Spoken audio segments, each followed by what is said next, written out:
Good morning, ma'am. Good morning, ma'am. Good morning, ma'am. Good morning, ma'am.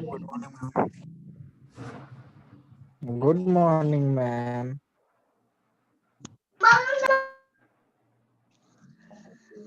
निधि कौन है? उनकी तरफ से हमेशा डिस्टरबेंस आता है।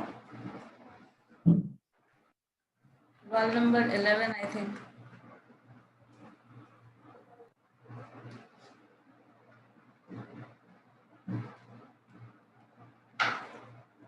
सो आज हम लोग क्या डिस्कस करेंगे? मीडियन मोड कर ले या फिर आगे बढ़ जाए? डिस्कशन पे स्विच हो जाए, बताइए।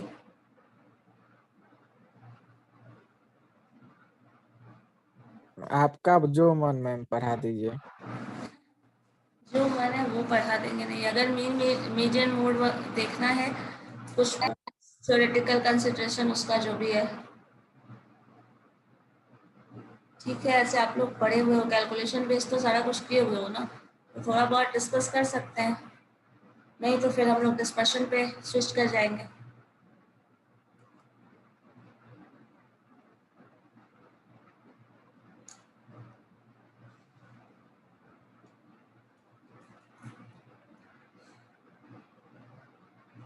बताइए क्या पढ़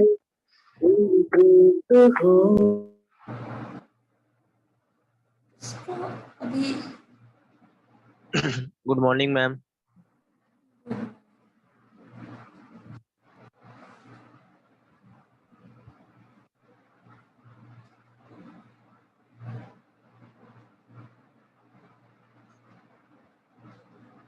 गुड मॉर्निंग मैम। चलो देखते हैं, मीडियन मोड कर ले, थोड़ा बहुत डिस्कस कर लेते हैं। क्या मेरिट यूज और मेरिट डिमेरिट देख लेते हैं। फॉर्मूला तो मोरलेस सबको पता है।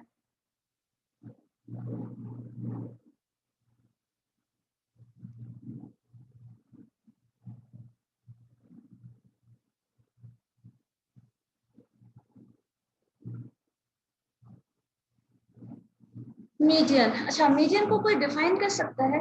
कोई भी? What is median?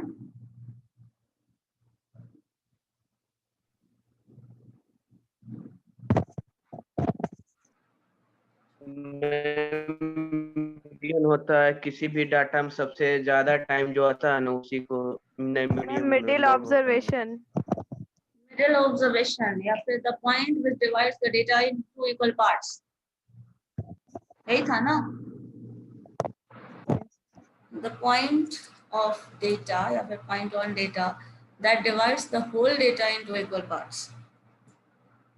Simple term में Yes, ma'am. Yes ma'am. Median is the value of variable which middle term भी बोल सकते हैं equal ma'am. Parts. Middle term बोल सकते हैं, मिडिल टर्म बोल सकते हैं उस केस में जब डेटा ग्रुप्ड ना हो। अगर अनग्रुप डेटा है तो आप मिडिल यस मैम। ऑब्जर्वेशन बोल सकते हैं, सही है। लेकिन जब ग्रुप्ड हो जाएगा ना, तब फिर मिडिल ऑब्जर्वेशन का कॉन्सेप्ट खत्म हो जाता है, क्योंकि वो ग्रुप टर्म में आप ब्रेक करके निकालना होगा ना आपको कौन सा टर्म मिडिल ऑब्जर्वेशन है। तो in that case mid point बोल दें, that is a better option। ठीक है। Okay ma'am.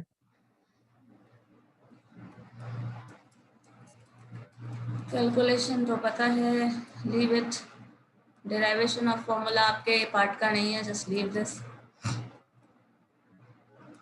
हाँ, ये एक चीज क्वेश्चन बनाने, अच्छा क्वेश्चन के टाइम में ये देखेंगे, डिस्कस करते हैं। देखो कभी कभी क्वेश्चन ऐसा भी हो सकता है, एक चीज मैं बता दूं अगर डिस्कस कर ही रहे हैं तो, क्वेश्चन में कुछ ऑब्जर्वेशन का फ्रीक्वेंसी मिसिंग हो सकता है, और मिसिंग ऑब्जर्वेशन को फाइंड आउट करने के लिए भी हम लोग फॉर्मूला यूज करते हैं। आइदर वो मीन, दोनों केसेस में हो सकता है ऑब्जर्वेशन मिसिंग होगा, कुछ टर्म कुछ ऑब्जर्वेशन मिसिंग होगा, या फिर कोई फ्रीक्वेंसी मिसिंग होगी। अगर वो मिसिंग होगा तो उसका कैलकुलेशन कैसे किया जाता है, ठीक है, इसको देख ही लेते हैं इन केस। और ये मीन में भी हो सकता है, मीडियन में भी हो सकता है, मोड में भी हो सकता है।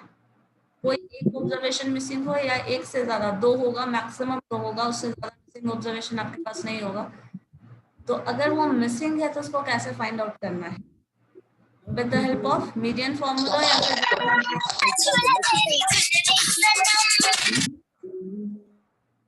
क्या कर रहे हो तुम लोग को? अनम्यूट करने का ऑप्शन ही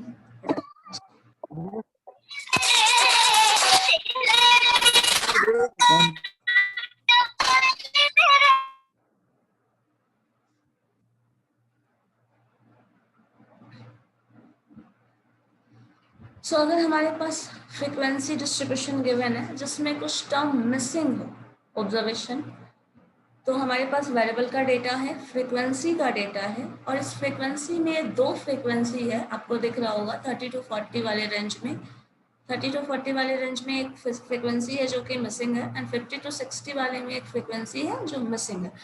अगर फ्रीक्वेंसी मिसिंग होगी तो कुछ ना कुछ इंफॉर्मेशन, अल्टरनेटिव इंफॉर्मेशन हो सकता है, आपको दिया जा सकता है, उसके बेसिस पे बाकी का रिजल्ट निकालना होगा। जैसे यहाँ देखो दिया है, एक पूरा डेटा का टेबल है, यहाँ पे दे दिया है information given that the median is 46। Median given है, आपको मीडियन कैलकुलेट नहीं करना इस डेटा से, मीडियन गिवन है, और आपको जो मिसिंग टर्म है वो फाइंड आउट करना है।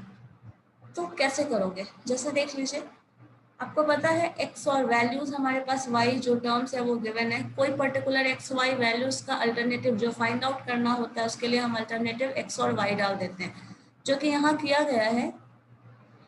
f1 और f2 दो टर्म इसमें दे दिया गया है। दिस फ्रीक्वेंसी को जनरली हम f से ही डिनोट करते हैं, f1 f2 f3। So this is f1 and this is f2। Frequency जो है वो मिसिंग है, और यहाँ पे एक इंफॉर्मेशन और भी है, टोटल फ्रीक्वेंसी दी हुई होगी। टोटल फ्रीक्वेंसी दी है, लेकिन जो रिमेनिंग टर्म, तो टोटल आप इन सबको सम करोगे तो इतना नहीं आएगा, जो टर्म आएगा उससे कम आएगा। जैसे देख लीजिए, f1 f2 जो भी टर्म होगा उस टोटल 229 से अगर हम इन सारे टर्म्स को घटा दें, that means 12 plus 30 plus 65 plus 25 plus 18, तो जो बचेगा 79, वो फ्रीक्वेंसी इस टर्म और इस टर्म को ऐड करने पे आएगी। लेकिन फिर भी हम नहीं बता सकते कि इसकी फ्रीक्वेंसी कितनी होगी और इसकी फ्रीक्वेंसी कितनी होगी, लेकिन हाँ एज अ सम बता सकते हैं, the sum of this term plus this term is equal to 79। अब देखो यहाँ पे जो मिसिंग टर्म है, आप यहाँ से ये चीज पता लगा सकते हो, which one is the median class. जैसे मान लीजिए आपको टोटल n पता है, n इज 2 to 9, डिवाइड कर दीजिए 2 से, तो आपको मीडियन क्लास मिल जाएगा। डिवाइड करो 2 से, क्या आता है? 229 को 2 से डिवाइड करोगे क्या आएगा? 114 पॉइंट समथिंग। सो 114 अगर हम देखें तो एक, अगर 114 हम देखें तो क्या टर्म मिलेगा? 12 प्लस 13, यहाँ पे क्यूमुलेटिव फ्रीक्वेंसी आप निकालेंगे क्योंकि मीडियन की बात कर रहा है। So this term is 12, 12 plus 30 42, 42 plus जो भी f1 होगा दिस टर्म प्लस 65, इस तरह से हम लोग लिख सकते हैं। तो 114.5 जो भी आएगा, 114.5 इज इक्वल टू, हमारे पास टर्म्स मीडियन क्लास में अगर हम देखें, वैल्यू पुट करके देखिए, आपके पास टर्म जोड़ोगे तो क्या आ रहा है? This term is 12, 12 plus 30 42, 42 plus 65 जोड़ लो, 65 यहाँ दिखेगा आपके पास जो टर्म आ रहा है 65। तो ये आपके पास ऐड करने के बाद कितना आ रहा है? सिर्फ इतने टर्म को ऐड करना है, 65 प्लस 40 100 पॉइंट समथिंग, तो ये इतना टर्म आपके यहाँ पे आ रहा है। अब देखो यहाँ पे एक टर्म ये भी क्लियर है कि मीडियन वैल्यू जो दे रहा है वो 46 है। सो आप इससे भी इंटरप्रेट कर सकते हैं, चूंकि मीडियन वैल्यू 46 है तो मीडियन क्लास जो होगा वो ये हो जाएगा, क्योंकि 40-50 के रेंज में ही 46 कहीं ना कहीं लाई करेगा। So median class is this one. अब मीडियन क्लास ये है, तो आपको पता है कि 114 जो टर्म है वो कहीं ना कहीं यही लाई करेगा। क्यों? क्योंकि मीडियन क्लास ये है, मीडियन का वैल्यू पता है, तो जो फॉर्मूला आपको मीडियन का आता है, जो कि हमारे पास ऑलरेडी है, मीडियन का फॉर्मूला क्या है? L plus n/2 minus preceding cumulative frequency. तो प्रीसीडिंग क्यूमुलेटिव फ्रीक्वेंसी देखो क्या है? This term plus this term plus this term, तो जिसका वैल्यू ही नहीं पता वो वैल्यू एज इट इज रख दे रहे हैं, डिवाइडेड बाय, किससे डिवाइड करते हो? जो एक्चुअल क्लास फ्रीक्वेंसी है 65 उससे डिवाइड करते हैं, जो क्लास इंटरवल का डिफरेंस है उससे मल्टीप्लाई कर देते हैं। उस फॉर्मूला पे सारे वैल्यूज को पुट कर दिया।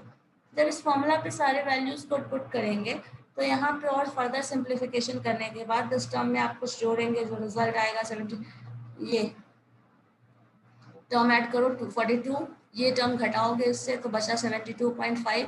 यहाँ 40 है, इधर से लेके आ जाइए, 46 माइनस 40 कर दिया, ये टर्म 6 हो गया। सिंपली यहाँ पे सिंप्लीफिकेशन करके यहाँ से हमें एक ये टर्म मिल जाता है और यहाँ से हमें F1 का वैल्यू मिल जाएगा। तो इस तरह से हमको F1 का वैल्यू मिल गया है। तो टोटल पता है 79 है, तो 79 में से F1 का वैल्यू घटा दो, जो बचा वो F2 का वैल्यू हो जाएगा। ठीक है,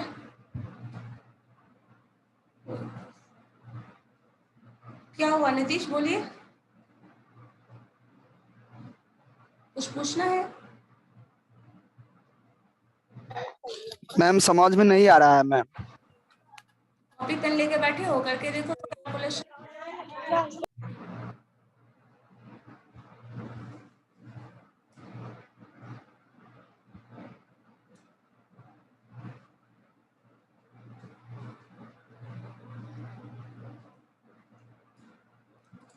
जो इन्फॉर्मेशन यहाँ गिवन है, मीडियन वैल्यू से मीडियन क्लास निकाल रहे हैं और मीडियन की फ्रीक्वेंसी, सारे वैल्यूज को मीडियन के फॉर्मूला पे पुट कर दो, रिजल्ट आ जाएगा। बस आप इतना वैल्यू अपने कॉपी पेन पे सॉल्व करके देख लीजिए,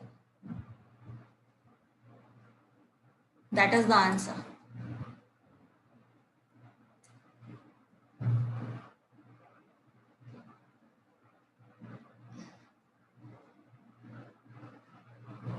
मैम एक बार रिपीट करिएगा, फिर से समझ में नहीं आया। अच्छा ठीक है, जो डेटा गिवन है उसको ध्यान से देखो, क्या गिवन है, एक्स गिवन है हमारे पास, फ्रीक्वेंसी गिवन है और उसमें से कुछ फ्रीक्वेंसी है जो नहीं बताया जा रहा है। जैसे मान लो आपके क्लास का ही डिस्ट्रीब्यूशन है, मार्क्स रेंज 10 से 20 नंबर 12 लोगों को आया है, 20 से 30 इतने लोगों को आया है, इसमें कितने लोग हैं नहीं पता, 30 to 40 का रेंज आपको नहीं पता, और ये चीज़ भी नहीं पता, सॉरी ये पता है 65, ये रेंज भी नहीं पता और बाकी सारे का रेंज पता है। टोटल 29 नंबर ऑफ स्टूडेंट्स आपके क्लास में, और क्वेश्चन में दिया है द मीडियन वैल्यू, जो एवरेज आया है, मीडियन यहाँ बात कर रहे हैं, median as a average use हो रहा है यहाँ पे, वो हमारा 46 है। अब चूंकि 46 ये गिवन है तो हम लोग मीडियन से मीडियन क्लास निकाल सकते हैं। आपको पता है मीडियन क्लास और मीडियन हमेशा, अगर क्वेश्चन सॉल्व किए होंगे तो कंपेयर किया होगा, और नहीं किया हो तो अब सीख लो कि 46 अगर मीडियन है दैट मीन्स ये जो लाई करेगा 40 to 50 के रेंज में ही 46 लाई करेगा। So this is called median class.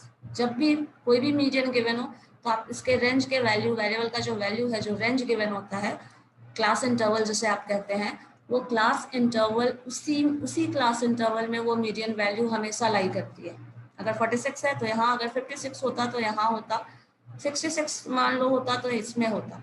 तो यही इसी तरह यहाँ दिया है 46 मीडियन गिवन है। अब मीडियन गिवन है मतलब समझ लो दिस इज मीडियन, ये 46 मीडियन है, ये मीडियन क्लास है, मीडियन क्लास का लोअर लिमिट है, मीडियन क्लास का अपर लिमिट है, मीडियन क्लास की फ्रीक्वेंसी है। सिर्फ इस वैल्यू को आप मीडियन के मीडियन का जो फॉर्मूला है आपके पास वो होता है ना, median is equal to L plus, तो एल देखो लोअर लिमिट ऑफ दिस लिखा हुआ है, plus N by two, N 229 है, डिवाइडेड बाई 2 माइनस, अब चूंकि ये मीडियन क्लास है तो आपको पता है इसके पहले की फ्रीक्वेंसी ये क्या होगा, 12, 30 और 12 को जोड़ दो 42 प्लस F1, ये PCF जो आप लिखते थे, this term, the sum of this term and this term जो होता था वो PCF लिखते थे, तो वो यहाँ पे PCF लिखा हुआ है जो अलग अलग टर्म्स के सम में लिखा हुआ है। तुम चाहो तो जोड़ के लिख दो 42 प्लस F1 डिवाइडेड बाय, आपको पता है ये डिवीजन किससे होता था, फ्रीक्वेंसी ऑफ मीडियन क्लास से, जो मीडियन का फॉर्मूला है। अगर नहीं याद हो तो देख लो वापस से मीडियन का फॉर्मूला।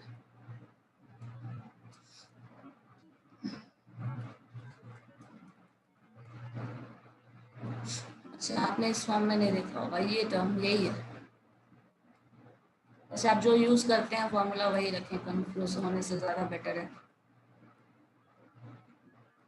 तो इसी फॉर्म में लिखते हैं आप, n/2 लिखते हैं यहाँ, माइनस PCF लिखते हैं, डिवाइडेड बाई फ्रिक्वेंसी इंटू आई जो इंटरवल होता था।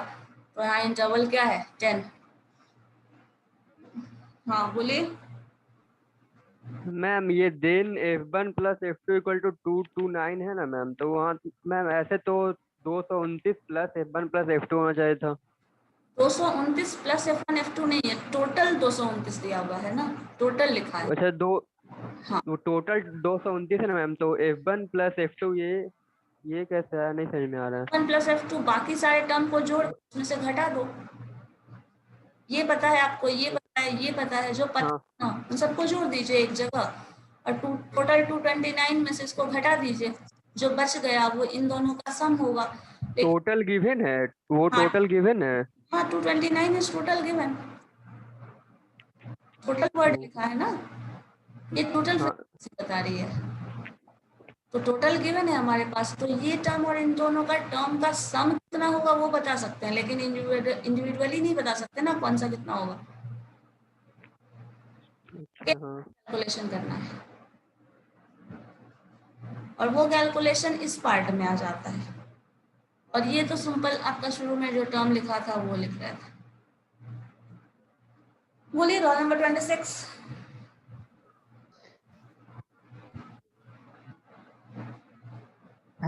मैम जो मीडियन का जो क्या बोलते हैं फॉर्मूला है, हाँ वो L plus into n/2 minus PCF में होता है। L plus n/2 minus PCF। Yes ma'am. तो यहाँ PCF पर में जो क्या करते हो, PCF में क्या लिखते हो, इस टर्म को इस टर्म को इस टर्म को ऐड कर दोगे, यही है ना। तो वही तो लिखा है 12 प्लस 30 प्लस F1, यही लिखा है ना। PCF में क्या करते हैं आप इसी को जोड़ते हैं ना, 12 प्लस 30 प्लस जो भी है F1 F2 जो भी है दैट टर्म को ऐड कर देंगे। Okay ma'am. ठीक है।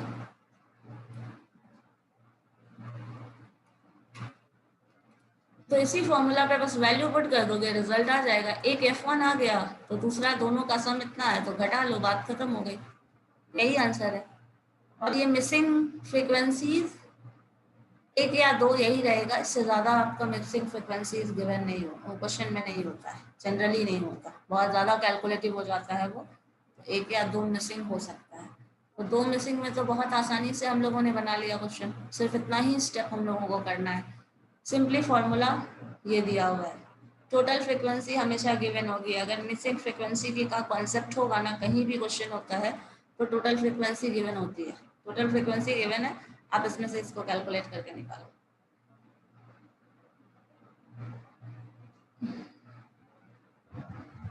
बोलिए रोल नंबर 47। मैम अगर मीडियन नहीं दिया हुआ हो तो बनेगा या रॉन्ग रहेगा? नहीं देखो, मिसिंग होगा ना तो कुछ ना कुछ अल्टरनेटिव इंफॉर्मेशन हमेशा रहेगा तुम्हारे पास, हमेशा रहेगा। जैसे होता है ना कभी कभी, मान लो हमको इंफॉर्मेशन है बट कोई डेटा डिलीट हो गया, आपके पास सारा इंफॉर्मेशन आप कलेक्ट करके रखे थे और किसी का डेटा डिलीट हो गया, तो इन दैट केस इस तरह का चीज यूज होता है। अगर मिसिंग नहीं है तो सिंपल कैलकुलेशन बेस्ड होगा, और अगर मिसिंग है तो सिंपली मतलब कुछ ना कुछ अल्टरनेटिव इन्फॉर्मेशन देगा, तभी से आपको क्वेश्चन सॉल्व करने बोला जाएगा। ऐसे ही थोड़ी सॉल्व करने बोला जाएगा, जिसका कोई सर पैर ना हो वैसा क्वेश्चन तो नहीं पूछा जाएगा ना, तो कुछ ना कुछ गिवन होगा। तो इस केस में तो हमेशा गिवन ही होगा, ये मान के चलो, ठीक है। तो ये एक टाइप था जो आपने नहीं पढ़ा था, इसलिए मैंने बता दिया। बोलिए संदीप। मैम वहाँ पे जो 114.5 है वो कहाँ से है मैम? क्या बोल रहे हैं, फिर से बोले। 40.5 वहाँ पे मैम 114.5 जो है घटा, इसको डिवाइड करो ना, 229 को 2 से डिवाइड कर दो, n/2 जो लिखते हो ना वही है, घटा डिवाइड करो 2 से इसको। 229 है, मान लीजिए 30 है तो क्या होता है, 115 होता ना, 29 है तो 114.5। चलिए ठीक है, अब देखते हैं merits and demerits of. Merits बहुत आसान है, रिजल्टली डिफाइंड हमेशा रहेगा, क्योंकि डेफिनेशन फिक्स्ड है। दूसरा, easily understood and calculate, easy to understand and calculate इसलिए भी है क्योंकि मीडियन में बहुत ज़्यादा कैलकुलेशन हम करते नहीं हैं। फॉर्मूला आपको देख के थोड़ा कॉम्प्लेक्स लगता है बिकॉज डेफिनेशन कितना आसान सा है, it is the mid point that divide the whole data into equal parts. So easy to understand, कोई भी मिड पॉइंट है जहां आप डिवीजन कर रहे हैं। सो डिवीजन, हाँ बोलिए। मैम पीडीएफ भेज दीजिएगा पीडीएफ मिल जाएगा, don't- इसका वाला मीडियन। ठीक है। ठीक। हाँ, पीडीएफ में एक चीज एक्स्ट्रा है, अगर बोलो तो मैं रिमूव कर दूं, हटा दूं। इसमें फॉर्मूला का डेराइवेशन इंक्लूडेड है जो आपको नहीं पढ़ना है, तो इसको मैं हटा कर भेज दूं, ज्यादा बेटर ऑप्शन है आपके लिए, या फिर रहने दूं, नहीं पढ़ोगे? बोलिए। Roll number 53। हाँ, रहने दीजिए मैम, डेरिवेशन देख लेंगे एक बार। नहीं, कभी कभी होता है ना, आप लोगों को ज्यादा इंफॉर्मेशन दे दो तो फिर कंफ्यूज होने लगते हैं, इसलिए मैंने पूछा इसलिए। चलो ठीक है। Easy to understand and calculate, in some cases obviously simply inspection से भी आप बता सकते हैं, ये भी एक इम्पॉर्टेंट टास्क है इसका। नीतीश, तो आप बहुत कुछ बोल रहे हैं आप? रोल नंबर 60 बहुत तेज से हैंड रेज, रिमूव ही नहीं हुआ है। No ma'am. चलो, it is easy to understand, obviously inspection से ही बता सकते हैं। जैसे मान लो प्लॉट का डिवीजन करना है, मार्क्स का डिवीजन करना है, तो 100 टोटल मार्क्स है, तो आपको पता है 50% 50 हो जाएगा। तो कभी कभी हम सिर्फ इसको इंस्पेक्शन के थ्रू ही देख के अंदाजा लगा के भी बता सकते हैं, तो ये आसान होता है। It is not affected by extreme value. Affected by extreme value, आपको पता है एक्सट्रीम वैल्यू किसको कहते हैं? डेटा का जो साइड में बहुत ज्यादा कम या बहुत ज्यादा रेंज वाला टर्म।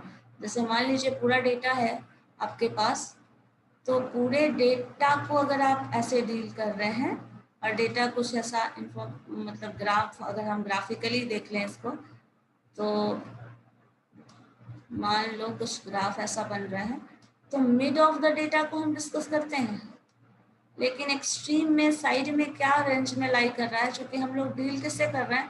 50% डेटा से। मतलब कहीं यहाँ डिवीजन हो गया, अब इसके इधर क्या आता है मुझे नहीं पता, इधर क्या आता है मुझे नहीं पता, तो एक्सट्रीम वैल्यूज से अफेक्टेड नहीं होता, क्योंकि मिड पॉइंट, सेंटर पॉइंट को आप डिस्कस कर रहे हैं। साइड में क्या आ रहा है नहीं आ रहा है मुझे नहीं पता, और उसको डील करना हम इम्पोर्टेंट नहीं समझते इन केस ऑफ जब मिड पॉइंट की बात करते हैं, तो इसलिए एक्सट्रीम वैल्यू से ये अफेक्टेड नहीं होता। और इसको हम ओपन एंड क्लासेस के लिए भी यूज कर सकते हैं। तो ओपन एंड क्लासेस में भी मैंने बताया था, कभी कभी इंफॉर्मेशन होता है, जैसे मान लो पूछ दिया जाए लेस देन 0 की बात कर, जैसे हमारे पास डेटा कभी कभी होता है ना, ऐसे 0 to 10 आप लोग पढ़े होंगे, बट कभी कभी होता है लिख दे आ जाए लेस देन 10, लेस देन 10 की बात कर दे, तो हम लोग लेस देन 10 वाले एज को हम सपोज बहुत ज़्यादा ज़रूरत नहीं है उसको डिस्कस करने की, जो भी फ्रिक्वेंसी है पता है इतना कुछ लिख दिया, लेकिन उसको नहीं मालूम। या फिर मान लो ग्रेटर देन 100 एज के जो लोग हैं, सपोज पॉपुलेशन ऑफ इंडिया की बात कर रहे हैं, तो वो हमारे लिए बहुत इंपॉर्टेंट नहीं है इम्पॉर्टेंट इन द सेंस कि हमारे प्लान में उनका कोई ज़रूरत नहीं है, हम plan average value average age वालों के लिए निकाल रहे हैं, तो इस वैल्यू को हमें डिस्कस करने की ज़रूरत नहीं है। अब चूंकि हम लोग मीडियन में ले रहे हैं ये पॉइंट, तो इधर लेस देन ग्रेटर देन का बात करेंगे, ग्रेटर देन 100 का बात कर रहे हैं, वो डेटा कहीं ना कहीं यहाँ लाई कर रहा है, लेस देन 10 की बात कर रहे हैं, वो डेटा कहीं ना कहीं यहाँ लाई कर रहा है, तो इस वजह से हम इसको डील नहीं कर पाते थे बाकी सारे में। जैसे हम लोग सेंट्रल टेंडेंसी में मीन अगर देखें तो हम लोग मीन का इस्तेमाल नहीं कर पाते हैं, और चूंकि ये एक्सट्रीम वैल्यू से अफेक्टेड ही नहीं है और एक्सट्रीम वैल्यूज का इसमें रोल ही नहीं है, तो ग्रेटर देन और लेस देन वाला डेटा जो भी होगा उसको हम इसमें डील कर सकते हैं। इसलिए ओपन एंड के क्लासेस में भी इसका यूज होता है, तो ये इसका बेनिफिट्स है।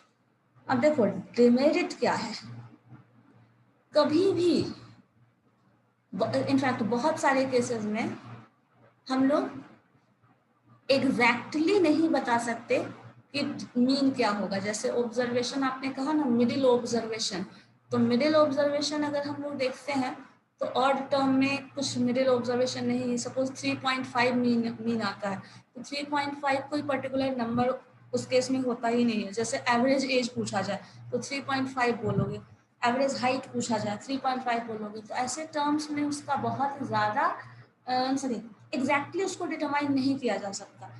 और सिंपली हम लोग बाय इंस्पेक्शन मिडिल टर्म तो बोल देते हैं। जैसे मान लीजिए ऑड टर्म था, तो ऑड टर्म में एक डेटा, इसका हम लोगों ने एग्जांपल लिया भी था क्लास में।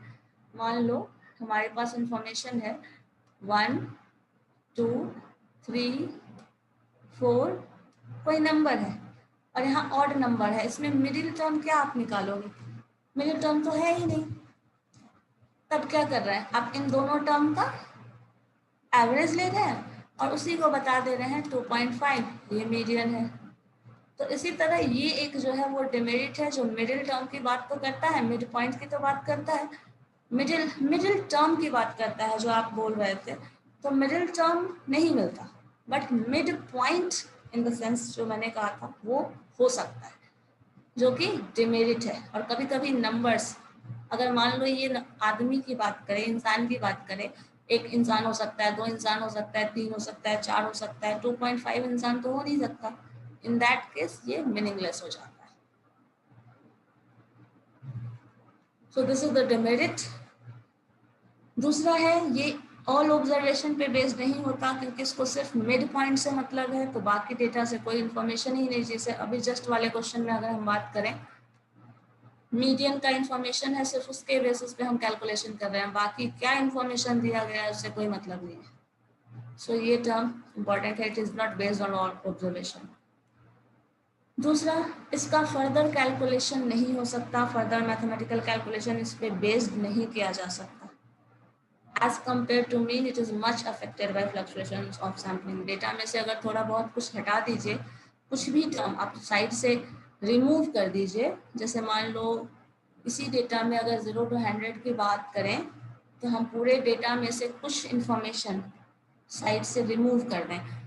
जैसे मान लो डेटा टोटल 100 था, तो 100/2 आपको पता है 50 हो गया। लेकिन अगर कुछ डेटा साइड से, इधर से या फिर इधर से हम कुछ भी हटा दें, तो इसका डायरेक्ट इम्पैक्ट तुरंत पड़ने वाला है। मान लीजिए ये 90 हो गया, तुरंत आपने इधर से 5 ऑब्जर्वेशन घटा दिया, इधर से 5 ऑब्जर्वेशन घटा दिया, तो 90/2 ये तुरंत आपका 45 में कन्वर्ट हो जाएगा। मतलब मिडिल ऑब्जर्वेशन जो है वो शिफ्ट हो जाएगा। प्लॉट का साइज छोटा कर दो, middle term, mid point change हो जाएगा तुरंत। लेकिन एवरेज बहुत सारे केसेस में बहुत ज़्यादा चेंज नहीं होता, लेकिन मीडियन जो है वो बहुत जल्दी स्विच हो जाता है, क्योंकि ये मिड पॉइंट लोकेशन की बात करता है ना, लोकेशन चेंज हो जाता है। इसके बाद हाँ, ये एक यूजेस देख लीजिए। यूजेस जो है मीडियन तभी यूज करते हैं बेसिकली जब हमें क्वालिटेटिव डेटा की बात करनी हो, जो कि आप लोगों ने क्वेश्चन में याद है, मैंने क्विज में जो क्वेश्चन पूछा था मार्के वाले में, उसमें पूछा था मीडियन टर्म से कोई रिलेटेड कोई क्वेश्चन था, याद है? इंटेलिजेंस पे बेस्ड था एक क्वेश्चन, शायद आपको याद हो। इंटेलिजेंस अगर हमें कंपेयर करना हो तो हम किस एवरेज के बेसिस पे करेंगे? तो greater than and less than particular point, आप लोगों ने से कुछ लोगों ने आंसर भी दिया था कि इंटेलिजेंस को हम कंपेयर कर सकते हैं विथ मीडियन। तो इंटेलिजेंस क्या है? क्वालिटी, गुडनेस, ऑनेस्टी, जो भी टर्म आप क्वालिटी की बात करते हैं, तो क्वालिटी को कंपेयर किया जा सकता है मीडियन से। लेकिन जब क्वांटिटी की बात करेंगे then we are going to use mean. लेकिन अगर क्वालिटी कॉन्सेप्ट की बात करें तो हम लोग यूज कर सकते हैं मीडियन को। जहां भी लिखा भी है median is the only average, सिर्फ और सिर्फ यही एक एवरेज है which is going to use in dealing with qualitative data। And इसको कभी भी क्वांटिटेटिवली मेजर नहीं किया जा सकता, बिकॉज आपको ये भी याद होगा जब हम मीडियन कैलकुलेट करते हैं we are going to arrange the numbers in ascending order of magnitude. Ascending या डिसेंडिंग ऑर्डर ऑफ मैग्नीट्यूड दोनों कर सकते हैं, बट जनरली हम लोग एक्सेंडिंग ऑर्डर में ही करते हैं। जैसे देखो एग्जाम्पल भी दे दिया है, to find the intelligence average honesty among the people, हम कंपेयर करते हैं मीडियन। तो जहाँ भी क्वालिटेटिव डेटा की बात करें मीडियन को यूज किया जाता है, और सिर्फ यही एक एवरेज है। 5 जो मेजर ऑफ सेंट्रल टेंडेंसीज आपने पढ़ा है उसमें सिर्फ और सिर्फ यही एक एवरेज है which is going to use with qualitative data. दूसरा है it is used for determining the typical value of problems concerning wage distribution of wealth, wage distribution and distribution of wealth। जैसे देखो कभी कोई मिड पॉइंट ले लिया, कितने लोग हैं जिसका एवरेज सैलरी, कोई भी नंबर डाल दो, या फिर एवरेज वेज, जैसे हम लोग ये कुछ याद है कौन सा लाइन होता है आप लोग यूज करते हैं, बिलो प्रोवर्टी लाइन। कितने लोग हैं जो बिलो प्रोवर्टी लाइन है और एवर प्रोवर्टी लाइन है। सो प्रोवर्टी लाइन एक पॉइंट डिफाइन किया गया है जो इनकम का लेवल है हमारी सोसाइटी का, और जो भी एक्सपेंसेस का है, जो भी रेंज, मतलब आप जो भी डेली रोजमर्रा का सामान खरीदते हैं और उस पर जो भी टैक्सेस और जो भी उसका प्राइसेस है मार्केट का, वो सारे वैल्यूज के बेसिस पे एक पर्टिकुलर लाइन मीन्स वही पर्टिकुलर पॉइंट है जो पॉइंट डिवाइड कर रहा है कि आप बिलो दैट लाइन है या फिर एबव दैट लाइन है। तो जब भी हमें कुछ ऐसा पॉइंट देना हो जहाँ पे जैसे कितने लोग हैं हमारे इंडिया में जिसका एवरेज सैलरी 50,000 से ऊपर है, किसी का कम है, तो ये चीज़ जब कंपेयर करना हो इस तरह का तो हम लोग डिस्कस करते हैं मीन। मतलब मीन क्या है, एक पर्टिकुलर पॉइंट है जो कि डिफाइन करेगा, जिसके रेफरेंस में वो आंसर देगा। 20,000, 30,000, 50,000, कितने लोग हैं जिसका, कितने सब्जी वाले हैं जिनका 10,000 से ज़्यादा इनकम है, ऐसा कुछ भी अगर आपको पॉइंट डिफाइन करके सॉल्व करना हो तो वेज या फिर क्या वेल्थ डिस्ट्रीब्यूशन है पूरे कंट्री का, हमारी सोसाइटी का, तो ये सारा टर्म अगर हम कंसर्न करें तो हमें मीडियन से मिलेगा, क्योंकि मीडियन कभी भी एक पॉइंट है जो डिफाइन करता है टोटल इंफॉर्मेशन के टर्म में। बोलिए प्रेम क्या बोल रहा है? 47 रोल नंबर। हाँ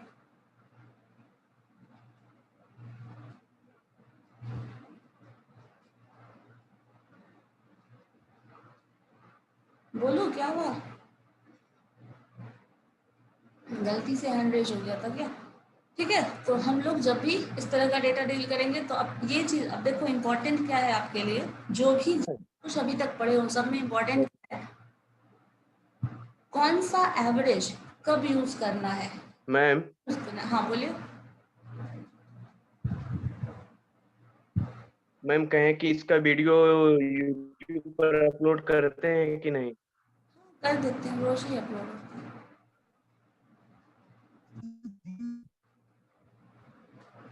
रोज ही हो जाता है, मतलब वो सर्च करेंगे यूट्यूब पर तो कैसे, मतलब आपका नाम सर्च करना लिखेंगे? ना, डेट वाइज करना ना, डेट वाइज, और नेम मेंशन कर देना, मिल जाएगा। डेट विथ नेम या फिर क्वांटिटेटिव मेथड। क्योंकि मैम डिस्कनेक्ट हो जाते हैं ना मैम, तो रेगुलर ठीक है, तो क्वांटिटेटिव मेथड्स के नाम से डालते हैं, विथ डेट डाल दीजिएगा तो डेट भी मिल जाएगा, किस डेट का। ठीक है मैम।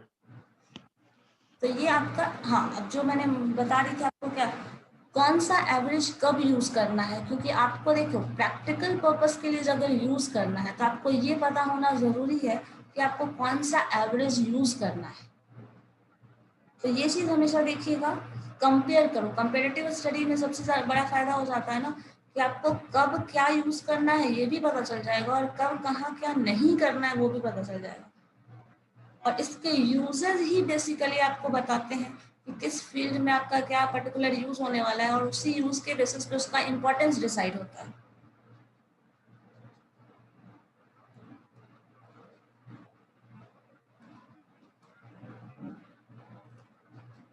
और मोड का भी अगर मेरे डिमेरिट देख लें तो देखो क्या है, इसमें भी मिसिंग का केस हो सकता है। देखिए करके देखिएगा, होगा तो नेक्स्ट क्लास में हम लोग डिस्कस कर लेंगे जरूरत पड़ी तो। Merits and demerits rigidly defined पता है, easy to calculate. Easy to calculate तो बहुत इजी है, जिसकी फ्रीक्वेंसी सबसे ज्यादा है बस वही मोड है, बात खत्म। और उसको हम रेयरली बाय इंस्पेक्शन भी बता सकते हैं। तो ये दोनों में पॉजिटिव चीज है। मीडियन एंड मोड दोनों ही साथ में आप निकाल सकते हैं बाय इंस्पेक्शन। मोड भी अफेक्टेड नहीं होता एक्सट्रीम वैल्यू से। तो मीडियन और मोड में अगर कंपैरेटिव स्टडी करोगे ना तो बहुत ज्यादा कैरेक्टरिस्टिक है जो मिलेगा, मैच कर रहा होगा।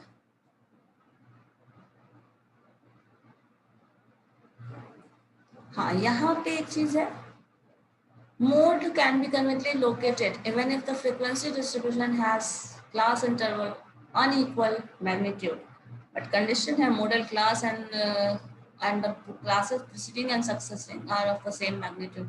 ये चीज हमेशा ध्यान में रखना पड़ेगा।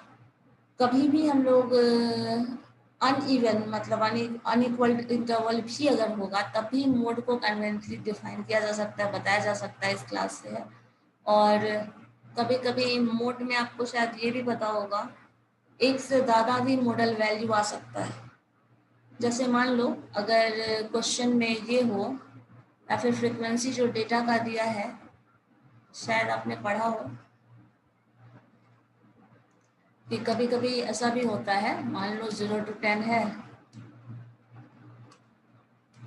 इसका मोड सपोज यही 6 है, और 10 to 20 है, इसका रेंज भी है, वो 6 ही बोल दे रहा है। और बाकी का जो भी डेटा है 20 to 30, उसका मोड तो गिवन है बट कम है, कुछ 1 2 3 ऐसा कुछ है। तो मोड देखो यहाँ पे दिख रहा है आपको, मोड जो है वो 2 वैल्यू मैच कर रहा है, सेम आ रहा है। तो इस केस में हम वैल्यू को बाई मॉडल बोलते हैं, मतलब 2 मोड आएगा। अब ग्राफ बनाओगे तो क्या बनेगा, एक ग्राफ ये 6 आया और दूसरे का भी 6 आ रहा है, मतलब सेम है इसकी भी फ्रीक्वेंसी, और बाकी जो है वो 4 है, 4 कुछ यहाँ होगा, मान लो दिस इज 1, दिस इज 2, ऐसा कुछ टर्म गिवन है। तो इस केस में ना मोड को इल डिफाइन कहा जाता है, क्योंकि मोड का ना आप डेफिनेशन तो डिफाइन करते हैं बट मोड की बात होती है for ungroup data maximum frequency. तो मोड डिफाइन करने का जो तरीका है वो बहुत ज़्यादा ऑथेंटिक तरीका नहीं है, तो मोड को इल डिफाइन कहा जाता है और यही इसका सबसे बड़ा डिमेरिट है।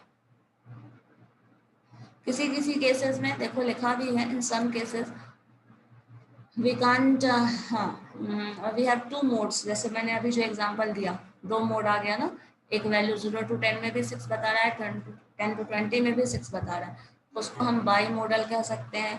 और सबकी फ्रीक्वेंसी अगर सेम हो तो मल्टी मॉडल भी हो सकता है। तो इसका कोई फिक्स टाइप ऑफ डेफिनेशन वैसा मैथमेटिकली कैलकुलेशन तो आप करते हैं, अगर कोई पर्टिकुलर एक मॉडल हो, सिंगल मॉड हो तो आप निकाल लोगे, कोई प्रॉब्लम नहीं है। लेकिन कभी कभी ऐसा सिचुएशन आता है जब हम मोड कैलकुलेट करने के कंडीशन में ही नहीं। सो ये आपका जो है, ये एक सबसे जो बड़ा डिमेरिट है वो यही है। It is not based on our observation, जो कि मीडियन में भी था वही है। Not capable of further mathematical treatment, जो कि उसमें भी था, ठीक है। फ्लक्चुएशन ऑफ सैम्पलिंग इसमें भी बहुत होता है मीन के कंपैरिजन में। सो यही चीज़ है आपका। और जहाँ भी आइडियल साइज आपने बताया था इस क्वेश्चन का answer, size of the collar given है तो क्या होगा, तो जहाँ भी आइडियल साइज की बात करेंगे, कुछ फोरकास्टिंग की बात करेंगे, कुछ गारमेंट्स वैसा प्रोडक्शन का बात करेंगे, तो in that case mode is very much useful, ठीक है।